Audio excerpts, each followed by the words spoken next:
முருகன் ஆலயத்திற்கு சென்று வந்த பிறகு சில விஷயங்கள் செய்வதை தவிர்க்க வேண்டும். அவை என்னென்ன என்பதை தெரிந்து கொள்வதற்கு முருகன் ஆராதனை சேனல் வீடியோவை முழுமையாக பாருங்க. நீங்கள் முருக பக்தர் அப்படின்னா ஓம் முருகா என்று சொல்லுங்க. சேனலை சப்ஸ்கிரைப் செய்து கொண்டு ஆலயத்திற்கு சென்று வீட்டிற்கு வரும்போது நேரா உங்கள் வீட்டிற்கு தான் வர வேண்டும். உறவினர் வீடு அல்லது நண்பர்களின் வீட்டிற்கு செல்லக்கூடாது. வீட்டிற்கு வந்த பிறகு பூஜை அறையில் தேங்காய் மற்றும் விபூதியை வைத்துவிட்டு மனதார வேண்டிவிட்டு கடவுளை தரையில் விழுந்து வணங்க வேண்டும். அதன் பிறகு கொஞ்ச நேரம் வந்து உட்கார வேண்டும்.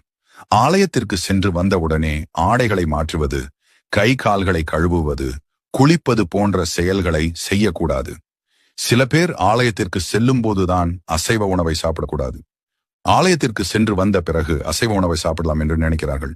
ஆனால் ஆலயத்திற்கு சென்று வந்த பிறகு அசைவ உணவுகளை சாப்பிடக்கூடாது. சைவ உணவுகளை தான் சாப்பிட வேண்டும்.